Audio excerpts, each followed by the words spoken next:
Good evening, everybody, and welcome to our live Monday night special from Courtroom Confidential, the fastest growing true crime news channel on YouTube.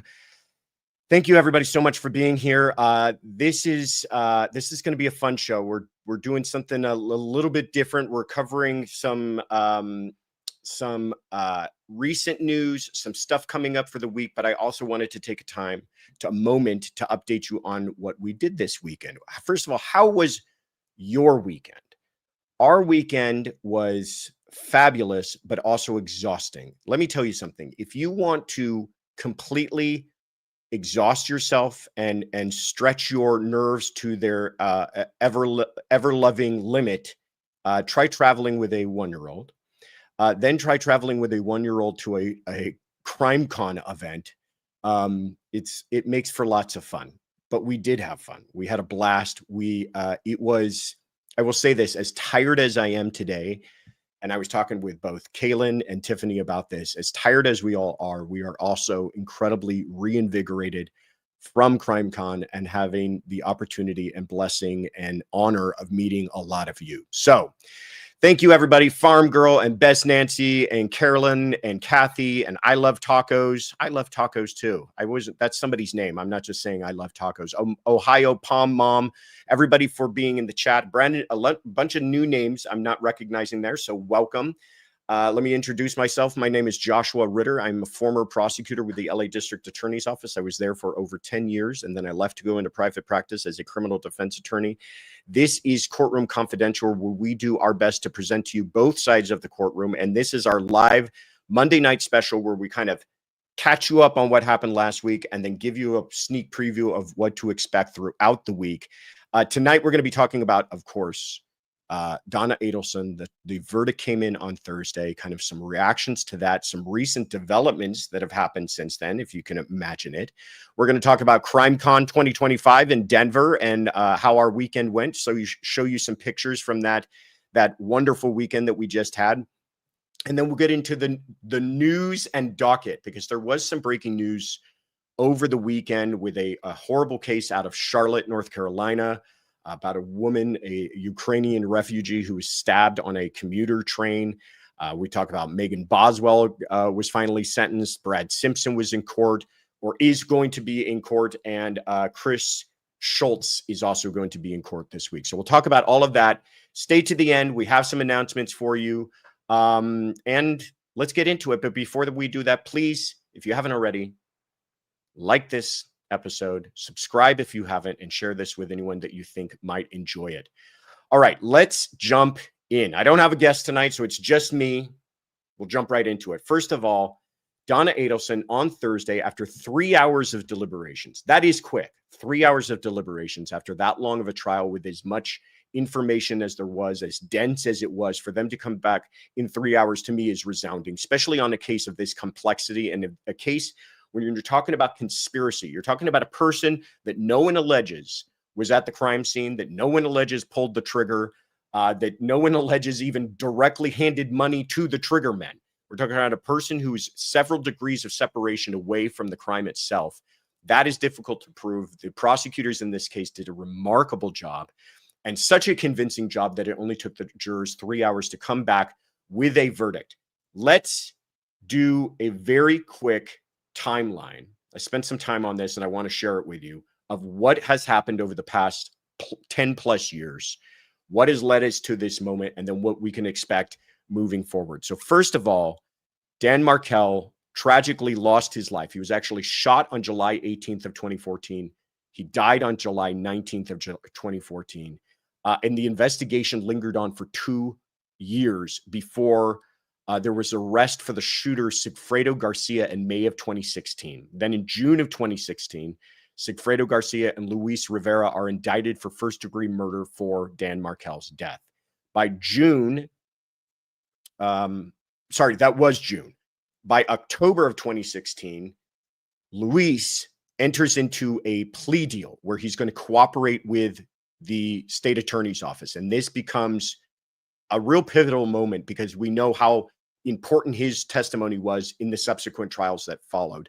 And he has cooperated over the next 10 years. He's cooperated in every single trial. Then in November of 2016, Katie McBanois is indicted and charged with Dan Markel's murder. By October of 2019, so 3 years later, Sigfredo is convicted at trial, and the jury is hung on McBanois. And this is the first kind of, I guess what you could call setback for the prosecution, though I don't consider it that. Hung juries are just kind of part of the price of admission. But then by April 2022, Charlie Adelson is arrested for the murder. So this is all in 2019, or pardon me, that was in 2019, October, when Sigfredo's convicted. McBanois has the first hung trial. April of 2022, Charlie is arrested for the murder of Dan Markel.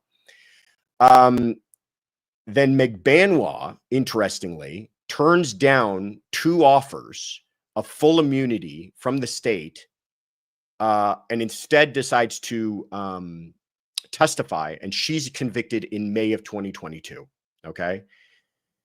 Then she decides to go ahead and cooperate anyways. So then with her testimony, she testifies during Charlie's trial, and he is convicted in November of 2023, which brings us to the star of the moment, because it was within that same month that Donna is arrested while she's at the Miami airport about to board a one-way flight to Dubai, to Vietnam by way of Dubai.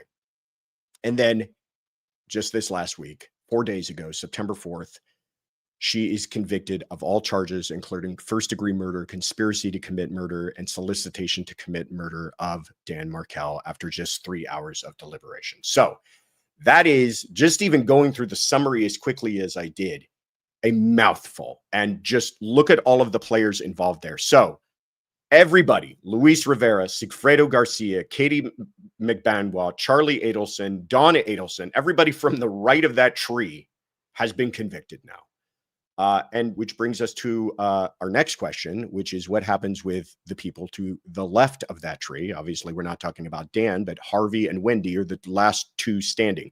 But before we get to that, if you haven't seen this already, and I know everybody was watching this, and I watched it several times, but I thought you all might enjoy taking a look to see what the drama was like at the moment that she was pronounced guilty in court. If you've missed that, we're going to go ahead and show that video to you now. This was when Judge Everett is reading the verdict to Donna. Having reviewed the verdict form, it is in its proper order. At this time, I will publish the verdict. We, the jury, find as follows as the count 1 of the indictment, first-degree murder. The defendant is guilty of first-degree murder. Mrs. Adelson, control yourself. Count 2. We, the jury, find as follows as the count 2 of the indictment, conspiracy to commit first-degree murder. The defendant is guilty of conspiracy to commit first-degree murder. Count 3. We, the jury, find as follows as the count 3 of the indictment, solicitation to commit first-degree murder. The defendant is guilty of solicitation to commit first-degree murder. And it is signed and dated by the foreperson. One moment. Members of the jury, the bailiff will escort you to the jury room.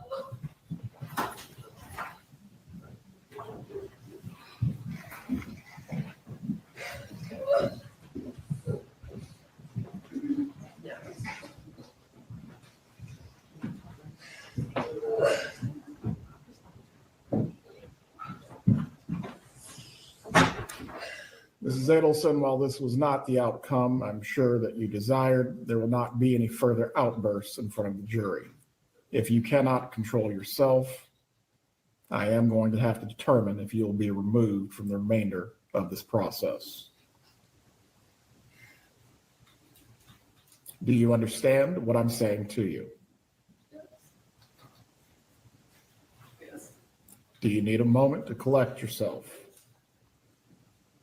Before the jurors are brought back in, we will take a brief 2-minute break. Please give her tissues if she needs them. Um, wow, right?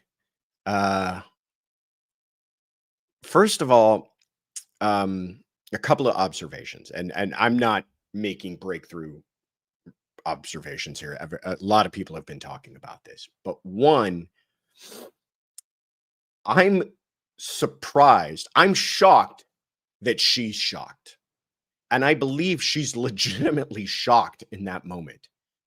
Um, Usually, people in her position have spent the last several months.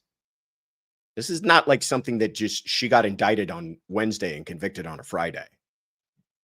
She spent several months in prison, in jail, pardon me. It should not be entirely shocking to her, this end result. She knew the evidence against her. She had seen everybody else get convicted. She knew the what she was up against. Even the most rosy, rose-colored glasses type perspective on this whole thing, you would imagine that she's got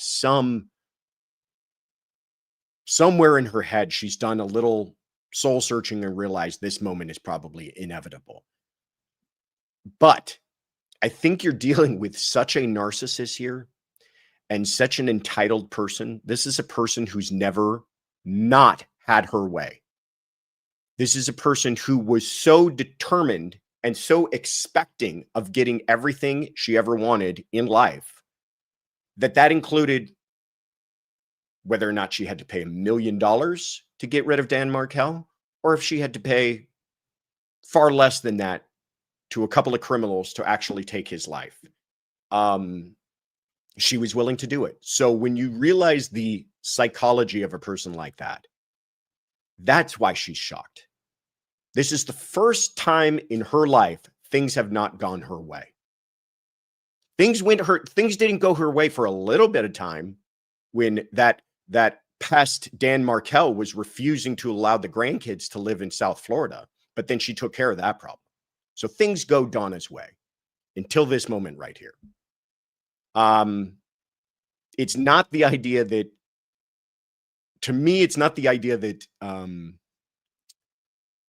she actually believes she would win. I think it's the idea that she actually realizes she's not getting her way. I don't know. That's the way I feel about it. I'm curious to hear your guys' thoughts, but I thought she was genuinely shocked.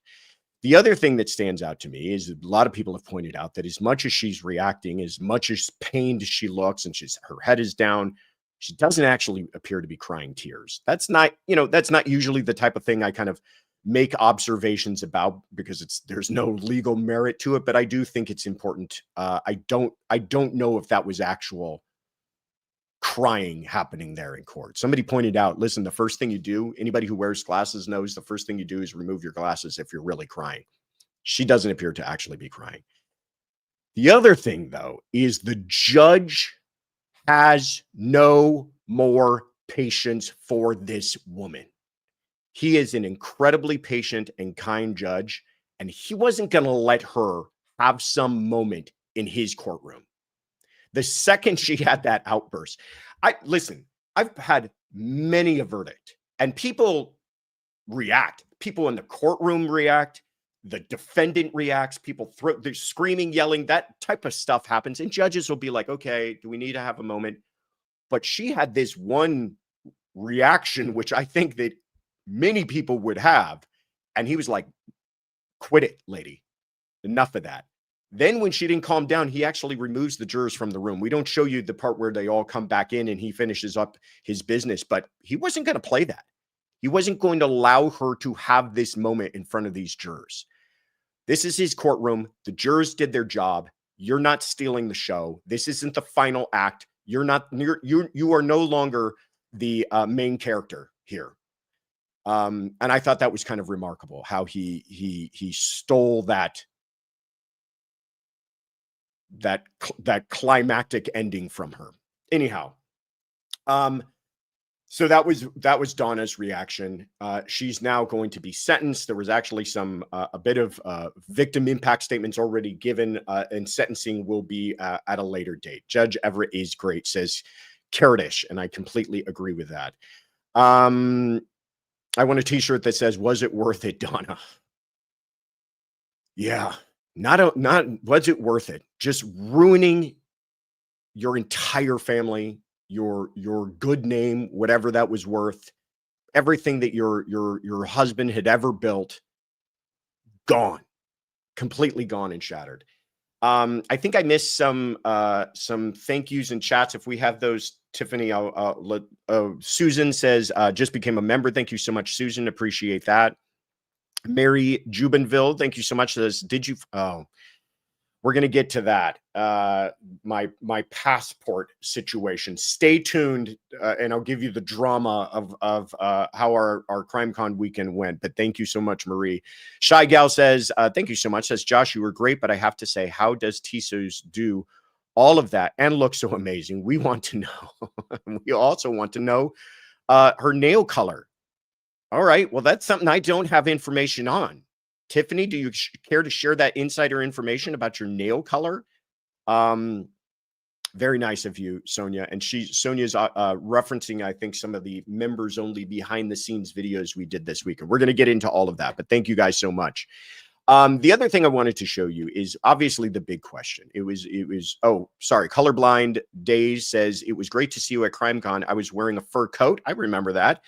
How soon do you think Wendi Adelson could get arrested? Wow. In perfect timing to segue us into the next question, because it was like the word, the T in guilty was not out of Judge Everett's mouth before people were saying, what about Wendi? And yes, what about Wendi? I think that's probably the most legitimate time that question. This is the most that question has become legitimate. I don't know how, I think I messed up my thought there, but what I'm saying is people have been asking about Wendi a lot before all of this for the last 10 years or so, but I think those questions are far at the most germane they've ever been at this moment right now, because all the other players have fallen. The main player, the person closest to this, the person who benefited the most from all of this, the fountainhead of all of this stands right there, a free woman right now. And people want to know what's next for Wendi. Well, I think this trial convinced me more than anything that an arrest is coming. I don't have insider information. I don't know. The prosecutors have done a remarkable job of not sharing that, not leaking anything. But I will say, in my view, her role in this trial was outsized to her importance in this trial. In other words, the role that she actually played in connecting the dots to Donna Adelson were not that important. In other words, the case, I think, could have been proven having never called her to the stand, quite frankly. I think she was important to fill out the narrative of what took place. And I think jurors would have been asking the question of where was she if she had not testified. But they didn't really need Wendi. She didn't move the needle for Donna as far as the prosecutor's perspective. But boy, did she take on a role. And that role was, you're in on this, lady. Even the defense, if you remember this moment in the cross-examination of Wendi, oh, I'm blanking on her name now. This is going to drive me nuts. Jackie Fulford asked the question in cross-examination of Wendi. I predict by Christmas, says Simi Sharp. You had said earlier, Wendi, that anybody who was involved in this should be prosecuted to the fullest extent of the law. Yes, I did. Does that include you? And that moment, coming from the defense, it was like everybody in the room is bothered that they're speaking to this lady without her being in a prison jumpsuit. And I think that might end soon enough. And I'm not the only one you have to believe about that, because the jury foreperson has apparently now made herself available, come forward, as it were. She has a TikTok account, and this has been confirmed by other sources that this is, in fact, the jury foreperson. Her TikTok account is called Lacey with a J. And here's a video that she put up answering that exact question. And if you guys haven't seen it already, I wanted to share it with you here now. Long story short, but also probably long at the same time. Yes. Yes, I do. And do I think she is next? Do I think Harvey might be next? Absolutely, I do. Now, the state hasn't said that specifically, but there's evidence showing that they were aware of what happened. And I mean, I had to think back and take my notes because, well, like write down new notes. We couldn't take the notes that we took during the trial out of that jury room. They get disposed after deliberations. Minor details. Now, if and when the state goes after Wendi, I think they will. I think it's going to be to a lesser degree. It's not going to be the same charges, only because she insulated herself from her family, from the situation very, very well. Very well. And she also played dumb very well. I feel like that's when we saw the acting that Miss Donna referred to previously. She plays that part way too good. So I do think that she will be next. I just don't know to what extent. I don't know what she will be indicted on, but she was 100% involved. 100%. Because how would they know Dan's routine, right? Obviously they were given his address, whatever, but the killers, the hitmen, they would have needed some sort of insight as to where they can find him, like what he would be doing, all of that, right? It's crazy. Also, her whole testimony in her mom's trial, I don't remember. I don't remember 500 sips of water. That has guilt written all over it. Anyone who knows anything about like interpersonal communication or body language, she's dripping in guilt. Okay, I honestly, I don't know how she sleeps at night, to be honest with you, but it's whatever. Neither here nor there right now. As far as did we discuss that in the jury room during deliberations? Not necessarily. We just described we discussed things about her relating to her testimony and just like things in regard to the case because we had to stay on point. You know, that's what we were there to discuss. So not so much if we think she's next, but after we were released from our service, walking back, being escorted by the bailiffs to the where we parked and stuff, it was very interesting to hear everyone's opinions because at that point in time we were allowed to talk about it because we were dismissed from the jury, whatever. Everyone agrees. She's probably gonna be next. We just don't know to what extent. Okay, so that video, first of all, I apologize. I know the volume's low. That's the way the video it is. I know that it's sped up. That's the way she released it. It's, kind of herky-jerky. Oh, Jay Jabronius is in the house. Jay has been saying this all along.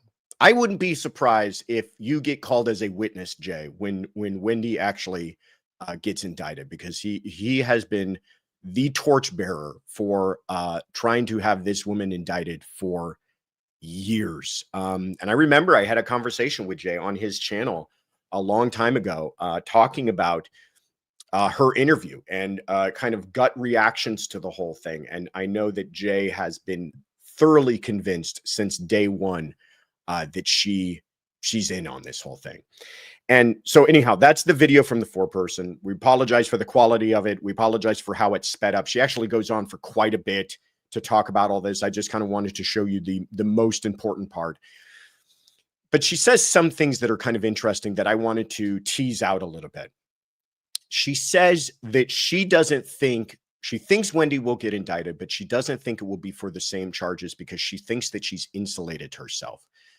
And that I thought was interesting. And also, and understand I'm doing this with the most softest of touches and not being critical, but I also don't think she quite understands how conspiracy works, because that's the whole point of conspiracy, is the idea that you can't insulate yourself from it if you participate in it, which she has participated in it. If the government believes that Wendi Adelson played any role, no matter how significant, or better put, no matter how insignificant, she's on the hook for everything, just like everybody else. That's how conspiracy works. Conspiracy has to do with a shared understanding, an agreement between parties. So that's the thing that will probably be the most difficult for them to prove.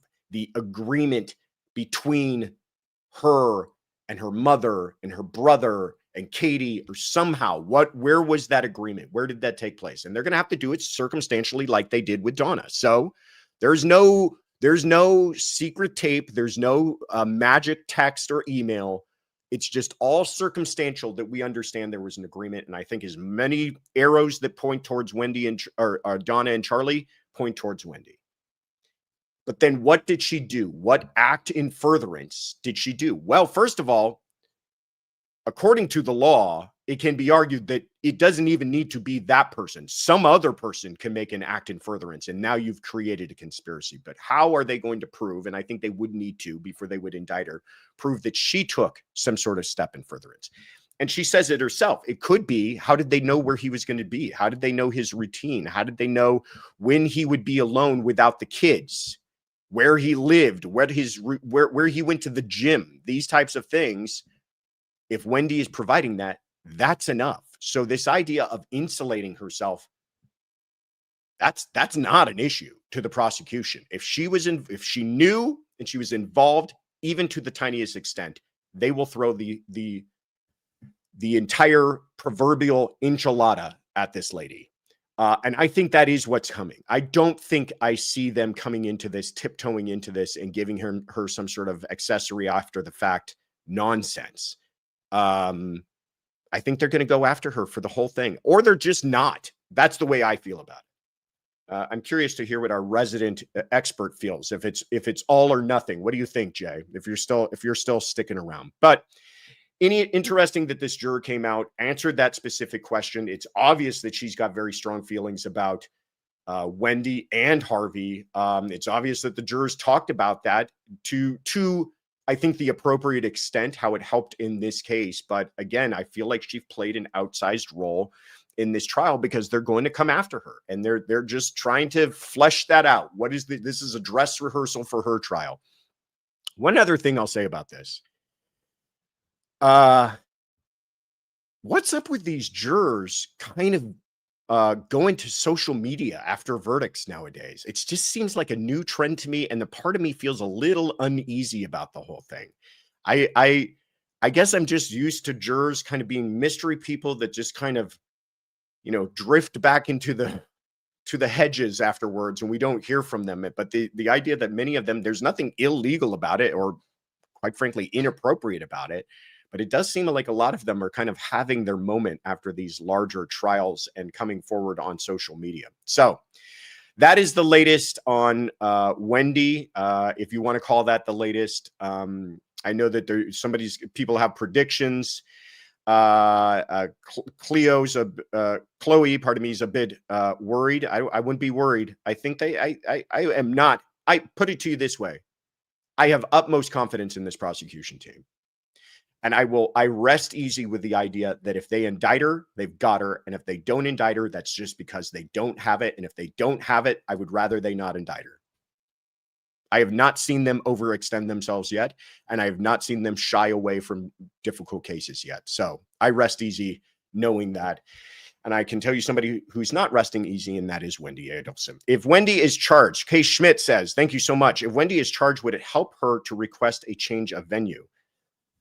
I mean, sure. Good luck. Not going to happen. They had a trial there for Donna in Tallahassee. Don't see why they couldn't do it for Wendi. She's got no more compelling reason to have a change of venue than anybody else. I don't think so. I know they tried to do it. In fact, the way the judge handled it was like, let's see in jury selection if we have a problem. Didn't have a problem. Nope. But great question, Kay Schmidt. Appreciate that. And thank you so much for gifting the memberships. Appreciate that as well. Terry Doyle became a member. Welcome aboard. Thank you. Good to have you. And Jenny G, who's been a member for 5 months, says T-Sue's nail color was CC Crew Blue. Oh, interesting. Jenny G has some inside info. If it isn't, then we should petition. Oh, where'd that go? I wasn't done. If it isn't, then we should petition for a name change. Thanks, Josh, Tiff, Mods, and crew for this community. Well, thank you for being a part of it, Jenny G. Farm Girl, thank you so much for the gift of a membership. Appreciate you always being so generous. And Kat, thank you for the super chat. Says, hello, Josh team and CC team. What is the charge if Wendi knew after the murder, but before Rivera was arrested, didn't do anything, but was made aware? Thanks. Now we are in the realm of accessory after the fact, harboring a fugitive, destruction of evidence, things like that. all bad stuff, all stuff that could land you in prison, all stuff that you don't want to do, all stuff that is illegal, but it's not murder. That is the if they have a problem, and I think they would still bring these charges, quite frankly, but if they have a problem proving, and that is a huge, crucial thing, you have to prove the knowledge before the crime was committed, the agreement. It's not even the knowledge, it's the agreement. But that can be as much as sitting in a room while everybody else is planning it. You know, if you're sitting in Don Corleone's office and he's talking about committing a murder and you're just kind of sitting there holding the cat and nodding your head, that's enough. I listen, everything that we've heard, and I imagine we haven't heard everything to do with Wendi because it's not really germane to these other cases, but I just would be shocked if as much as everyone else was sloppy and got caught. Can you really tell me that she somehow played this so safe that she's not going to get indicted? We will see. All right. Zana Martin, thank you so much for becoming a member. Welcome aboard. Let's move on to totally switch gears to a different topic. And that was what we did this weekend, and that was CrimeCon.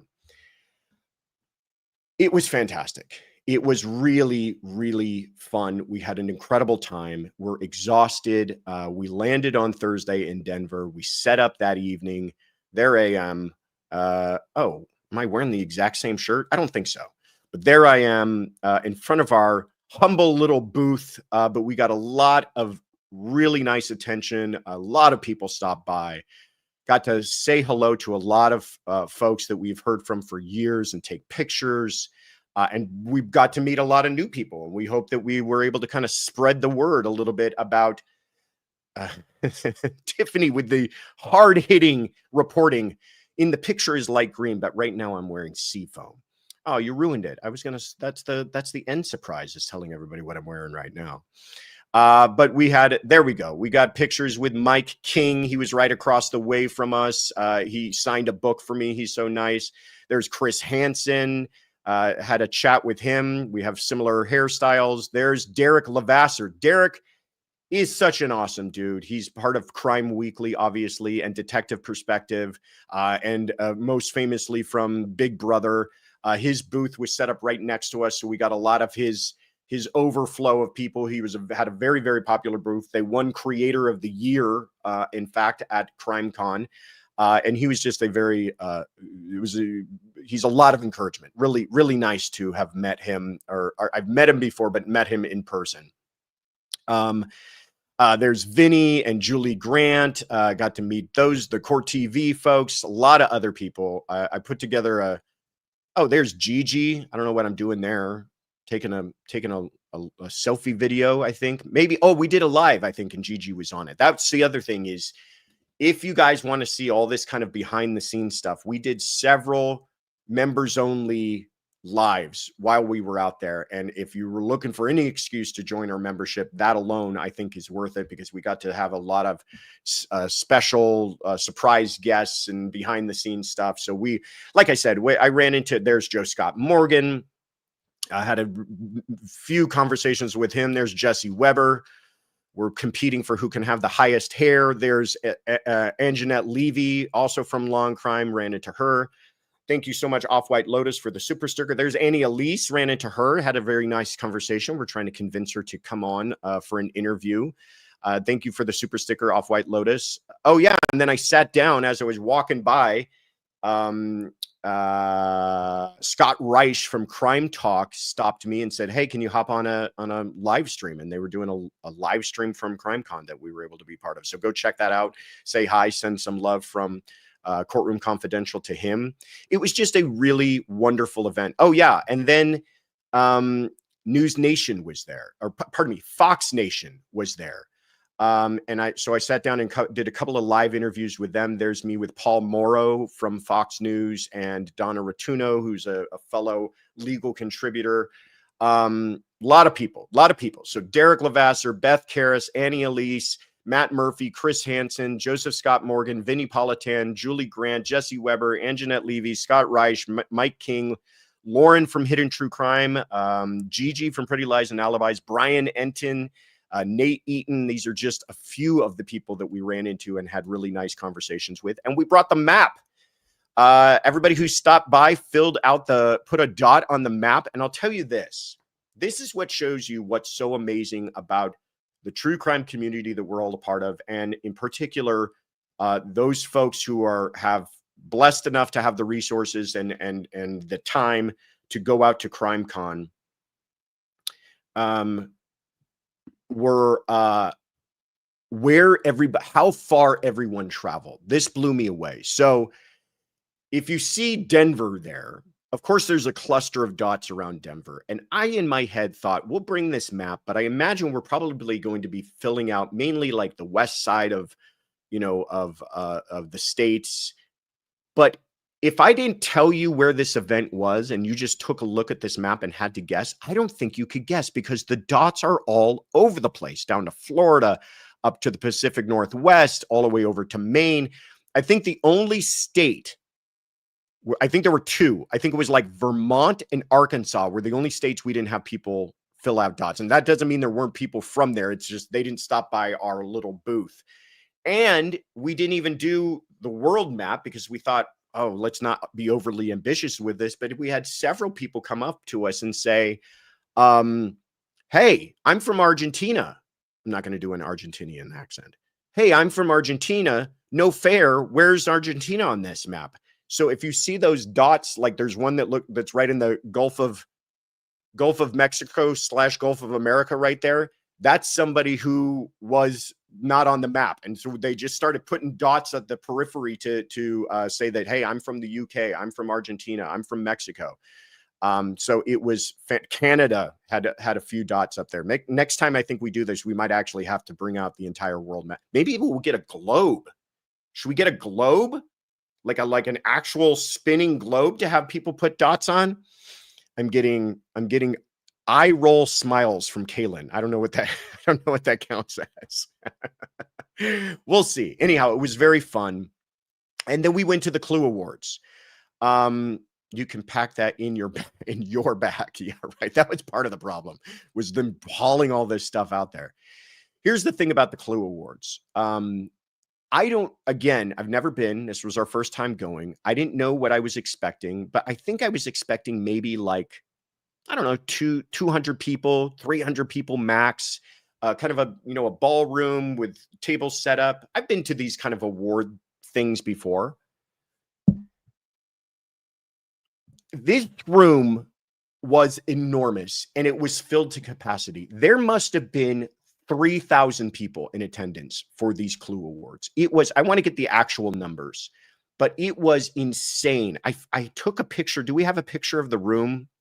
Sorry, I don't know. Kaylin, don't stress out. I tried to at one point get a picture of the entire room. Maybe I have it. Maybe I can send it to you. I don't know. Not important right now. We'll share more of this stuff later, but it was breathtaking. And it actually made me nervous because we were nominated for an award. And I'm like, am I going to have to get up and talk to all these people? I'm used to sitting in my spare bedroom / storage room / podcast studio staring at a computer screen. And now I've got to stare out at 3,000 sets of eyes staring back at me if we actually win this thing.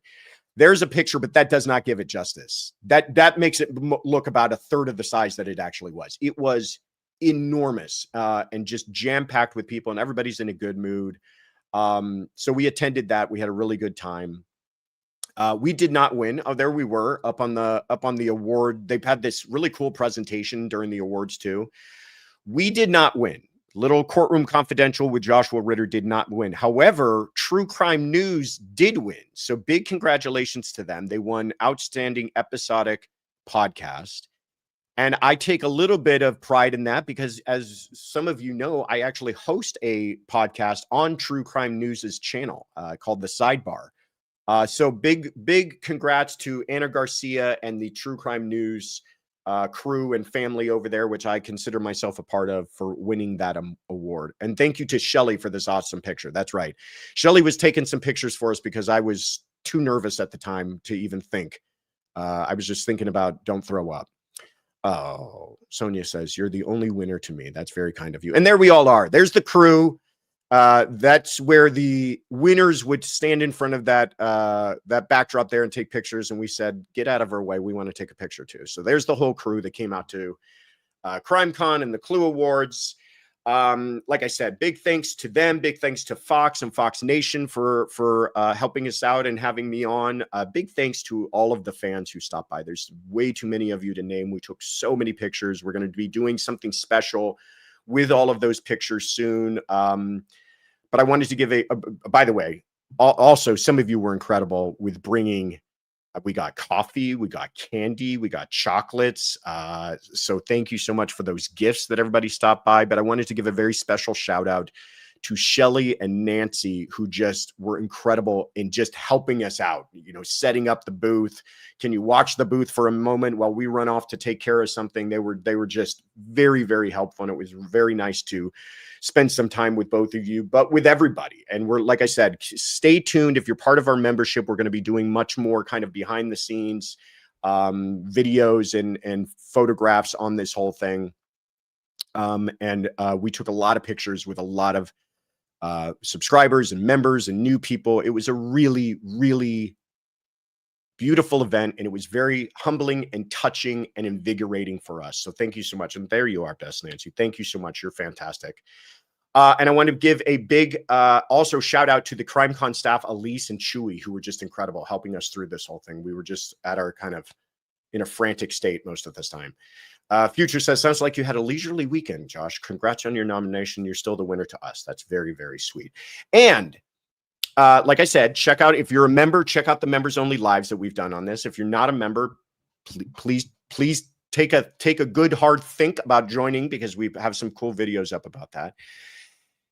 And because no weekend like this could go without its own special drama, at the very end, as we're about to board the plane, if you guys have flown domestically recently, you know that you cannot fly without either what's called a true ID, federal ID, driver's license, or your passport. And I don't have a true ID yet because I can't find the time to get gas in my car, let alone go deal with the DMV. So I brought my passport with me. It's called a real ID. Yes, says Kaylin.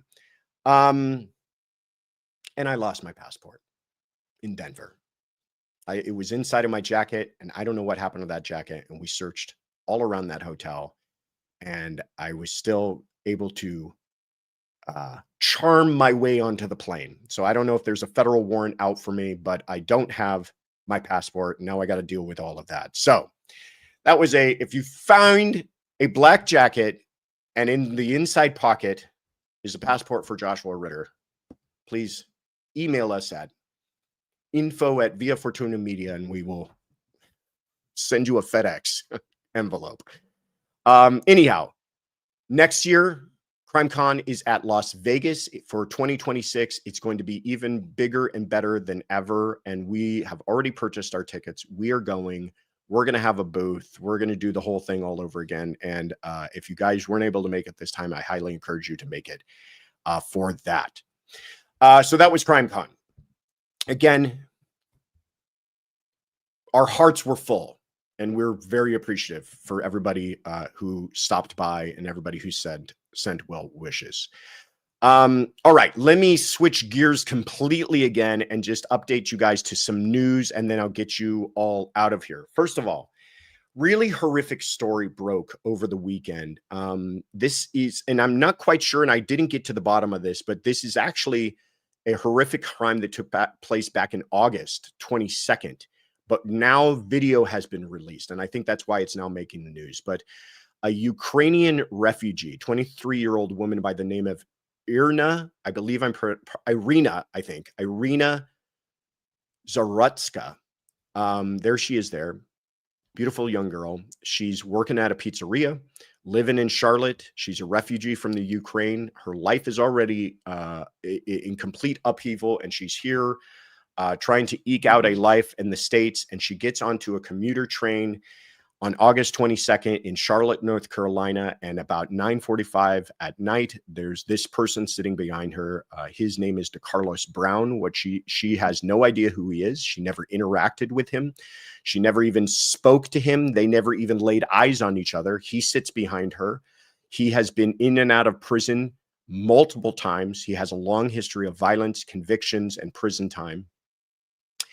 And after about 4 minutes of riding on this train, he pulls out a folding knife. He stands up, and this is all caught on video. This is the part, as much as we're going to show you.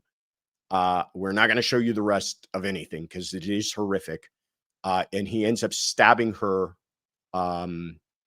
in the face and throat. One stab wound for sure got into the center of her throat with a folding knife, and she bleeds out and dies on the scene. And he kind of calmly walks off, removes his sweatshirt, exits the train, and he's arrested a short time later. He has now been charged with first-degree murder. Like I said, the questions are now becoming, what is a person like this even doing out with a long history of violence and convictions and prison time?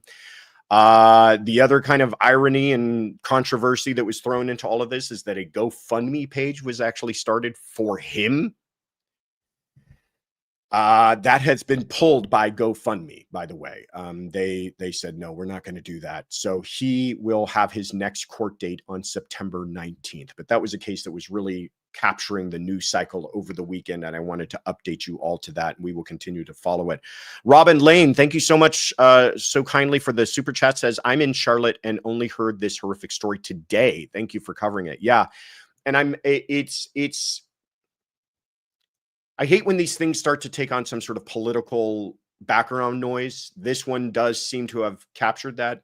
To me, it's a horrific case. It's a nightmare.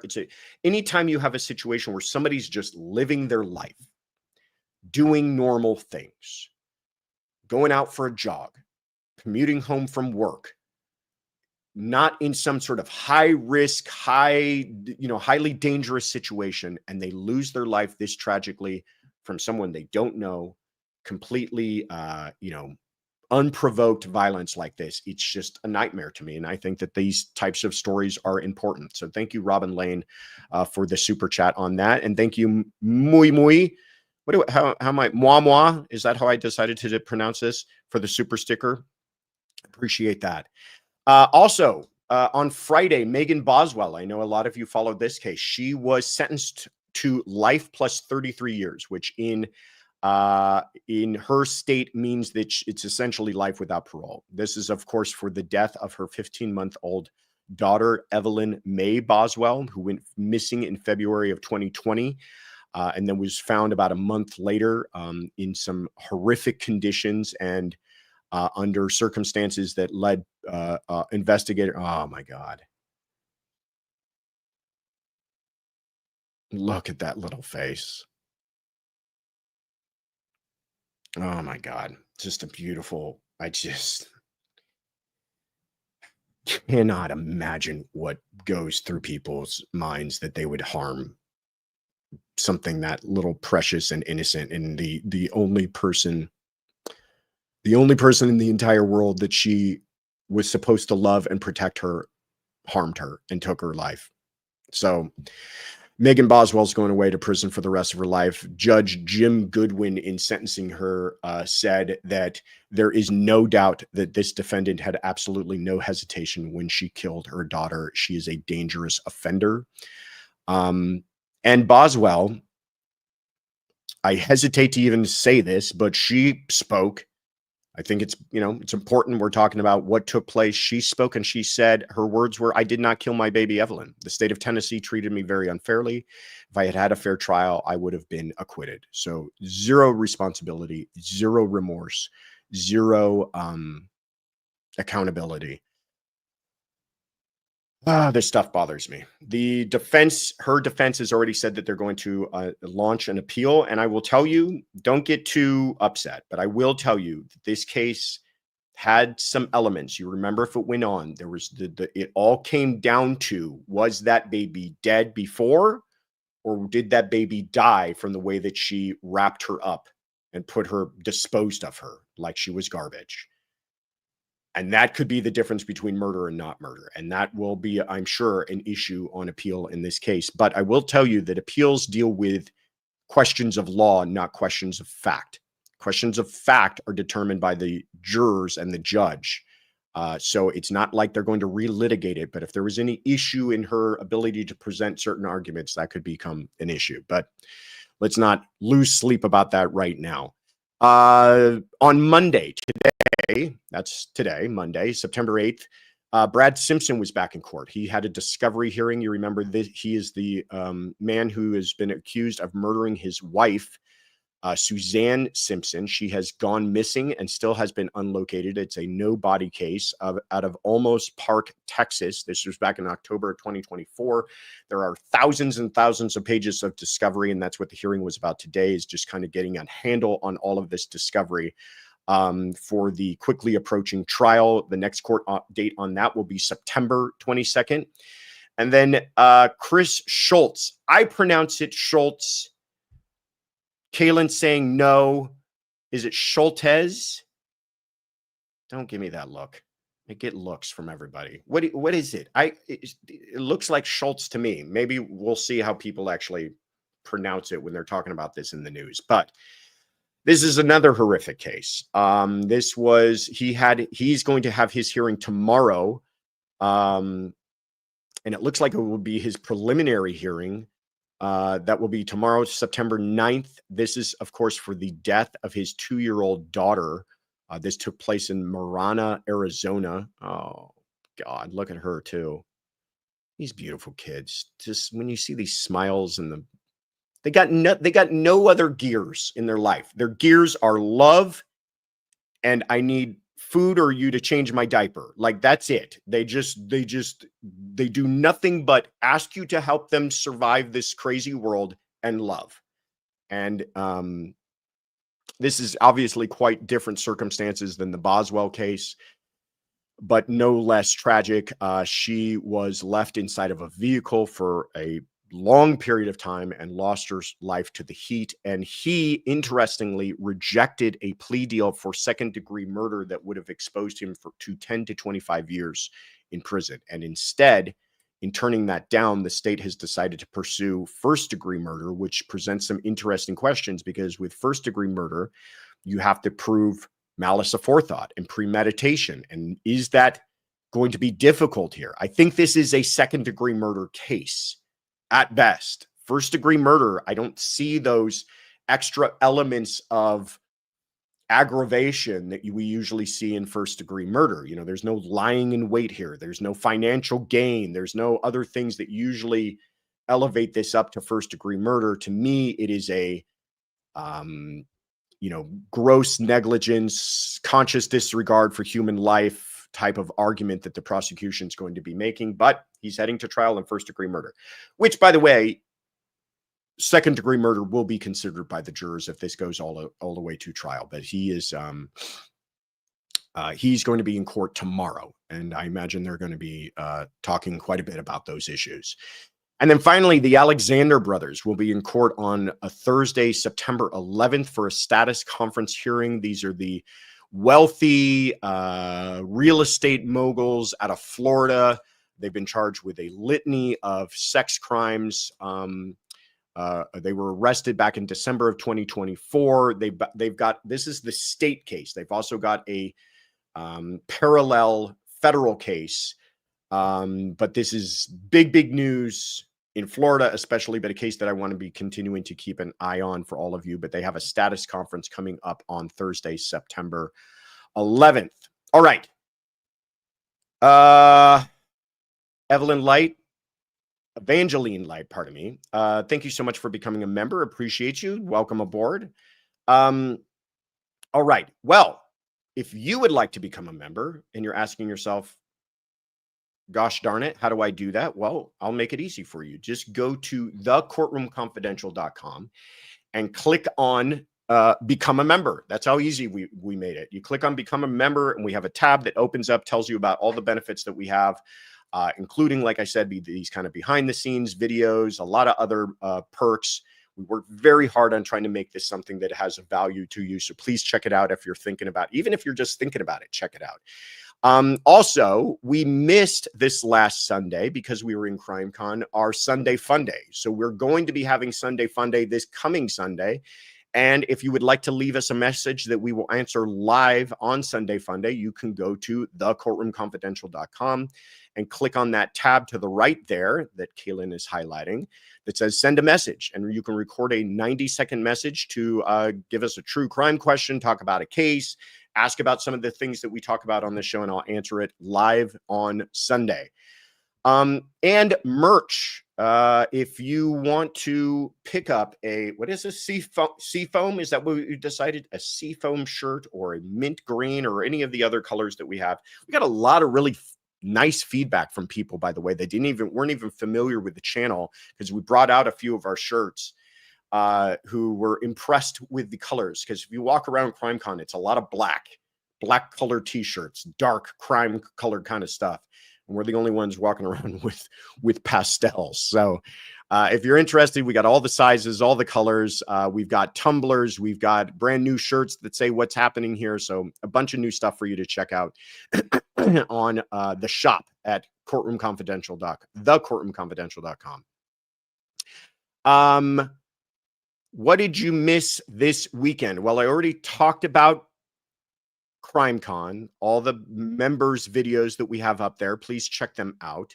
On Saturday, we did not stop, though we didn't do Sunday. We did do a Saturday. It was a special live weekly roundup from CrimeCon from my hotel room. And we talked about Rex Uriman and Donna Adelson and Brian Koberger and Barry Morphew and a bunch of other cases. So check that out. That's already up on our website. What is happening this week? Well, today is September 8th. So I have a special announcement. Happy anniversary, Tiffany. Today is our wedding anniversary. We are going to do a celebration, but we'll probably be doing it later this week because we're still recovering from CrimeCon, but we didn't want to take today off regardless. We wanted to share a little bit of that special day in our family with our extended Courtroom Confidential family. So happy anniversary, sweetheart. You're, as always, the best thing that ever happened to me. Wednesday, we're going to be doing our Wednesday night live, to be determined, guest and topic, live at 5 p.m. Pacific or 8 p.m. Eastern. Saturday, we're doing a regular weekly roundup live at 8 a.m. A live premiere at 8 a.m. Pacific, 11 Eastern. And then Sunday Fun Day's back. Double the fun because we missed a week. So check that out this coming Sunday. Thank you so much, Nan R. and everybody else for the happy wishes. T-Suze, I've heard of her, says, happy anniversary. Love you, baby. Best thing that ever happened to me. The girls and I are so proud of you and love you so much. Oh, there's the happy couple there at CrimeCon, her wearing her hot pink Courtroom Confidential shirt. I don't know why I'm not in my shirt. I think I was going to do a news hit or something like that, but we were very happy and very exhausted after this weekend and happy to be back. And thank you everybody so much for the well wishes and happy anniversary wishes. Let me give some special thanks to some of our members. These are new folks that signed up. 2-dog mom, cat mom. Oh, look at that. Back to back. A 2-dog mom and then a cat mom. Angel Arc, Queen of My Castle, Lori Shields, Wanting Changes, Jersey Girl, Dulcie, Dom's Mom, 725, Debbie Kennedy, Donna Sloan, Karatish, Vintage FLA, No Prima Donna, JR, Zimmy, and C-Love. I think that was probably the easiest I've gone through a list of names before. None of those seem to really throw me off. You guys are all fantastic. Special thanks to everybody who came to CrimeCon and was able to give us big hugs and take pictures and leave dots on the map. Special thanks to everybody who was with us virtually and spending well wishes while we were out there. Special thanks to everybody who's here tonight. And a special thanks to our mods, Afton and Shy Gal, Kathy, and Therapist for holding down the fort while we were gone at CrimeCon and helping out with the live stream that we still had for Donna and her verdict. So you guys are fantastic. Thank you, Kaylin, for everything that you do. We can't thank you enough. And thanks again, Tiff, for being the best thing that ever happened to me. And happy anniversary, sweetheart. Thank you for spending your Monday night with us. We will see you all Monday or all Wednesday. Take care, everybody.